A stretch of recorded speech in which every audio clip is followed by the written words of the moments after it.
Aujourd'hui, je vais parler d'un livre intitulé « 48 lois du pouvoir ». Ce livre est très célèbre parmi les politiciens, les prisonniers aux États-Unis, les célébrités telles que 50 Cent et les personnes qui sont au pouvoir. Je me suis beaucoup demandé si je devais partager ce livre avec vous ou pas, parce que ce livre est manipulateur. Pour moi, certaines des lois mentionnées dans ce livre sont contraires à l'éthique et je ne recommande pas de les appliquer. Mais cela ne veut pas dire qu'elles ne seront pas appliquées contre vous par d'autres. Je vais donc vous faire part uniquement de certaines lois qui, selon moi, peuvent vous être bénéfiques et vous aider à rester protégé lorsque ces lois sont appliquées contre vous. Loi numéro 1. Ne jamais surpasser son maître. Tout en essayant d'impressionner les gens au-dessus de vous, ne montrez pas trop vos talents. Vos supérieurs pourraient se sentir en insécurité et trouver des moyens de vous remplacer. Par exemple, supposons que vous ayez 20 ans et que vous ayez commencé un nouvel emploi dont le chef d'équipe a 40 ans. Après plusieurs mois, vous vous rendez compte que vous en savez plus que votre chef d'équipe et que vous avez de bonnes idées sur votre équipe ou votre service. Dans cette situation, ne montrez jamais votre supériorité car les personnes au pouvoir ne veulent jamais avoir l'air impuissants. Vos connaissances supérieures sont une menace pour votre chef d'équipe et sa position. Il peut vous sourire et agir comme s'il aimait ce que vous faites, mais soyez sûr qu'à la première occasion, il vous remplacera par une personne moins intelligente. Connaissez toujours vos limites et si vous voulez mettre en œuvre vos idées, faites-le de manière à ce que vos supérieurs aient l'air bons et intelligents, même si vous savez qu'ils ne le sont pas. De cette façon, vous obtiendrez leur soutien et ne serez pas considéré comme une menace. Si vous regardez attentivement, vous vous souviendrez peut-être aussi de certains amis autour de vous qui n'ont pas respecté cette loi et ont rencontré des difficultés, comme un camarade de classe intelligent qui a toujours montré ses connaissances et a essayé d'avoir l'air plus intelligent que le professeur, mais qui a toujours eu du mal à obtenir une bonne note de ce dernier. Loi numéro 2. Ne jamais trop faire confiance à ses amis, apprendre à se servir de ses ennemis. La clé du pouvoir, c'est la capacité à juger qui est la meilleure personne pour servir vos intérêts dans toutes les situations. Gardez vos amis pour l'amitié, mais travaillez avec des personnes compétentes et qualifiées. Surtout lorsqu'il s'agit de faire des affaires sérieuses, restez toujours loin de vos amis et engagez plutôt un ancien ennemi. L'ennemi sera plus loyal qu'un ami car il a beaucoup à vous prouver. Selon l'auteur, vous devez craindre davantage vos amis que vos ennemis. Les amis sont plus susceptibles de vous envier et de vous trahir, et ils limitent votre pouvoir, puisqu'il est plus difficile de garder une distance professionnelle. Les amis ne sont pas toujours honnêtes, ils n'expriment pas ouvertement leurs sentiments, et il est difficile de lire leurs intentions. En général, les gens aiment penser qu'ils ont accompli quelque chose par eux-mêmes. C'est pourquoi votre ami peut facilement ignorer toutes les faveurs que vous lui avez rendues en tant qu'ami et commencer à penser qu'il a tout accompli par lui-même. Loi numéro 4. Toujours dire moins que nécessaire. Plus vous en dites, moins vous semblez impressionnant et maîtrisé, et plus vous avez de chances de dire quelque chose de stupide. Les gens puissants ont tendance à dire peu de choses. Cela les rend impressionnants et intimidants parce que vous ne pouvez pas deviner ce qu'ils pensent. Surtout lorsqu'il s'agit de négociations et d'entretiens. Faites toujours attention à vous pour ne pas en dire plus que nécessaire, car cela commencerait à jouer contre vous. Si vous êtes contre un négociateur fort, vous verrez qu'il ne parle pas beaucoup. Il exprimera brièvement son point de vue, puis se taira pour que vous vous mettiez à parler. Le silence est douloureux. Il vous met mal à l'aise.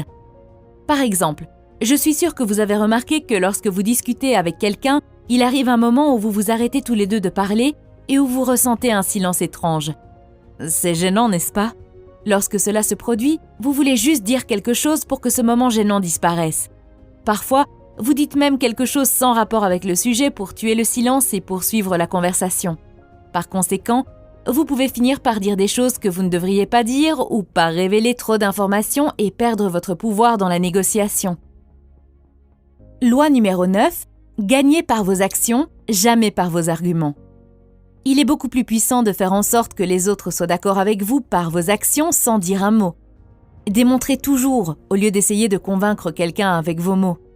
Le célèbre sculpteur et architecte Michel-Ange travaillait sur une sculpture, et lorsqu'il était sur le point de terminer, le maire arrogant de la ville, Soderini, est entré et a dit « Vous avez fait du bon travail, mais le nez est trop gros. » Michel-Ange savait que le nez était parfait, c'était juste la perspective dans laquelle se trouvait Soderini.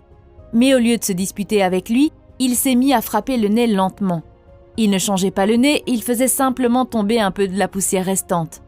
Pendant qu'il faisait cela, Michel-Ange lui a dit « Ok, on va voir par là et dis-moi si c'est bon maintenant. » Soderini regarda et dit « Oui, ça a l'air bien maintenant. » Chaque argument gagné par les mots dure peu de temps et crée de la rancœur de l'autre côté. Donc, gagnez par vos actions, jamais par des arguments. Loi 10. Infection. Évitez les malheureux et les malchanceux. Vous pouvez mourir de la misère d'une autre personne. Les états émotionnels sont aussi infectieux que la maladie. Vous pouvez avoir l'impression d'aider l'homme qui se noie, mais vous ne faites qu'accélérer votre propre désastre. Les malheureux attirent parfois le malheur sur eux-mêmes, ils l'attireront aussi sur vous. Vous pouvez avoir l'impression d'aider cet ami qui va constamment en prison ou qui enfreint des règles simples, mais vous êtes infecté. Associez-vous plutôt avec les heureux et les chanceux. Loi 13. Lorsque vous demandez de l'aide, faites appel à l'intérêt personnel des gens, jamais à leur pitié ou à leur gratitude. Si vous avez besoin de l'aide de quelqu'un, ne prenez pas la peine de lui rappeler les choses que vous avez faites pour lui dans le passé. Il trouvera un moyen de vous ignorer. Au contraire, découvrez dans votre demande quelque chose qui lui sera bénéfique et soulignez-le avec de grandes lettres. Il répondra avec enthousiasme lorsqu'il verra qu'il y a quelque chose à gagner pour lui. Lorsque j'ai commencé à créer ces vidéos, je m'adressais aux gens et leur demandais leur avis. Un jour, j'ai appelé un ami et lui ai demandé s'il pouvait me rencontrer pendant 10 minutes pour me donner son avis. Dès que je l'ai appelé, il a commencé à apporter des excuses et à dire qu'il était fatigué. Une fois que j'ai entendu cela, j'ai su que je devais changer mon approche. Alors j'ai coupé sa phrase et j'ai dit « Ok, pas de problème, on pourra vérifier plus tard. Au fait, j'ai entendu dire que tu avais l'intention d'acheter une propriété immobilière. Tu veux prendre un café ? Je peux te donner quelques conseils car je viens d'acheter une propriété immobilière pour moi-même. » Il est resté silencieux pendant quelques secondes, puis a posé quelques questions sur l'appartement. Après quelques heures, nous nous sommes rencontrés pour prendre un café et je lui ai dit tout ce que je savais et à la fin, je lui ai demandé s'il pouvait me donner son avis maintenant. Bien sûr, il a dit oui et m'a donné son avis. On pourrait appeler cela de la manipulation, mais j'appelle cela demander les choses de la bonne manière. Nous, les humains, sommes égoïstes par nature. Que vous l'acceptiez ou non, c'est un fait. Quoi que nous fassions, notre esprit se pose toujours cette question. Qu'est-ce que j'y gagne ? S'il n'y a rien à gagner, alors nous n'agissons pas. Soyez particulièrement attentifs à cette loi, surtout lorsqu'il s'agit de demander l'aide d'une personne plus expérimentée ou plus compétente que vous. Ces personnes ne veulent pas perdre leur temps, alors faites d'abord des recherches sur leur entreprise et voyez dans quel domaine vous pouvez les aider ou quel type de problème vous pouvez résoudre pour elles et proposez d'abord votre solution en échange de ce que vous attendez d'elles. Loi 28. Entreprendre avec audace. Si vous n'êtes pas sûr de votre action, ne la tentez pas. Vos doutes et vos hésitations affecteront votre exécution. La timidité est dangereuse. Si vous devez faire quelque chose, mieux vaut le faire avec audace. Les erreurs que vous commettez par audace sont facilement corrigées par plus d'audace. Tout le monde admire les audacieux. Personne n'honore les timides. Il y a quelques années, un de mes amis a été invité à un entretien pour un poste qu'il ne connaissait pas bien. Étonnamment, il a réussi l'entretien et a obtenu le poste. Lorsque je lui ai demandé comment il avait fait, il m'a répondu qu'il y avait plusieurs questions auxquelles il ne pouvait pas répondre, mais qu'il montrait toujours qu'il pouvait faire preuve de mentalité et qu'il disait à l'examinateur qu'il apprendrait tout ce qu'il était nécessaire et qu'il serait le meilleur du service. Plusieurs mois plus tard, alors qu'il prenait un café avec le responsable du recrutement, il a déclaré « Je ne vous ai engagé que pour votre courage et votre audace. Sinon, vous n'aviez que très peu de qualifications pour le poste. La plupart des gens à votre place n'oseraient même pas venir à l'entretien. » Loi 36. Dédaignez les choses que vous ne pouvez pas avoir. Les ignorer est la meilleure des vengeances. En reconnaissant un problème, vous lui donnez une existence. Plus vous accordez d'attention à votre ennemi, plus vous le rendez fort, et une petite erreur est souvent aggravée et plus visible lorsque vous essayez de la réparer. Il est parfois préférable de laisser les choses en paix. S'il y a quelque chose que vous voulez, mais que vous ne pouvez pas avoir, ignorez-la.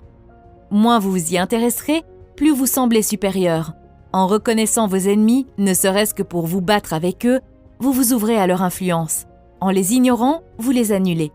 Cela les déstabilise et les exaspère, mais comme ils n'ont pas de relation avec vous, ils ne peuvent rien faire. Loi numéro 40. Méprise le déjeuner gratuit. Ce qui est offert gratuitement est dangereux. Il s'agit généralement d'une ruse ou d'une obligation cachée. Il est également souvent judicieux de payer le prix fort. En payant à votre façon, vous évitez la gratitude, la culpabilité et la tromperie. Gratuit est l'un des mots les plus chers que vous puissiez entendre. Chaque fois que vous entendez quelque chose de gratuit, faites très attention. Gratuit n'est presque jamais gratuit. Il y a toujours un prix caché derrière. Par exemple, lorsque vous faites la queue pendant 1 heure pour obtenir un produit à 1 euro, pensez-vous vraiment que vous l'avez obtenu gratuitement? Vous venez de le payer avec 1 heure de votre temps. Pensez-vous vraiment que cette heure vaut 1 euro? Ou pensez-vous vraiment que la livraison est gratuite? Elle n'est jamais gratuite. Elle est juste cachée dans le prix que vous payez. Loi numéro 41. Évitez de vous mettre dans la peau d'un grand homme. Ce qui se passe en premier apparaît toujours meilleur et plus original que ce qui vient après. Si vous succédez à un grand homme ou si vous avez un parent célèbre, vous devez accomplir le double de leur réalisation pour les surpasser. Établissez votre propre nom et votre identité en changeant de cap. Par exemple, disons que vous commencez un nouvel emploi et que vous découvrez que la personne qui occupait ce poste avant vous était l'un des meilleurs employés de l'entreprise. Pouvez-vous réaliser à quel point il vous sera difficile de réussir à ce poste? La personne précédente a déjà fixé des normes et des attentes élevées, et les gens attendront la même chose de vous. Si vous voulez réussir à ce poste, vous devez produire le double des résultats de l'employé précédent afin d'être remarqué, ou vous devez créer votre propre façon de faire afin qu'on ne vous compare pas à l'employé précédent. Il est très probable que vous ne pourrez pas réaliser la première option en tant que nouveau venu. Le meilleur moyen est donc de créer votre propre voie et de vous distinguer. Mais faites attention lorsque vous faites cela, car le passé comporte souvent des éléments précieux et il serait insensé de tout rejeter pour vous distinguer. Loi 45. Prêche la nécessité du changement, mais ne réforme jamais trop d'un coup. Tout le monde comprend la nécessité d'un changement dans l'abstrait, mais les gens sont des créatures d'habitude et ils aiment faire les choses comme ils le faisaient auparavant. Trop d'innovation est traumatisant et conduira à la colère et à l'opposition. Si vous êtes nouveau dans une position de pouvoir ou si vous essayez de construire un pouvoir, respectez toujours l'ancienne façon de faire les choses. Si un changement est nécessaire, donnez-lui l'impression d'une douce amélioration par rapport au passé. Loi numéro 46. Ne jamais paraître trop parfait. Les gens détestent absolument voir que vous êtes meilleur qu'eux. Il est toujours dangereux de paraître meilleur que les autres, mais ce qui est plus dangereux encore, c'est de donner l'impression de n'avoir aucun défaut ni aucune faiblesse. L'envie crée des ennemis silencieux. Il est judicieux d'afficher occasionnellement des défauts afin de détourner l'envie. Seule une minorité peut réussir au jeu de la vie, et cette minorité suscite inévitablement l'envie de ceux qui l'entourent. Une fois que vous avez réussi, les personnes à craindre le plus sont celles de votre propre cercle, les amis et les connaissances que vous avez laissés derrière vous. C'est la dernière loi dont je voulais parler.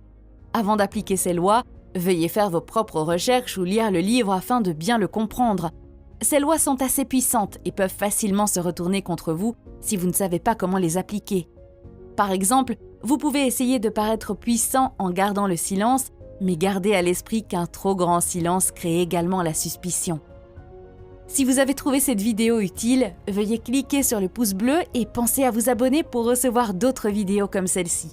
Merci et bonne fin de journée. On se retrouve très bientôt pour une nouvelle vidéo.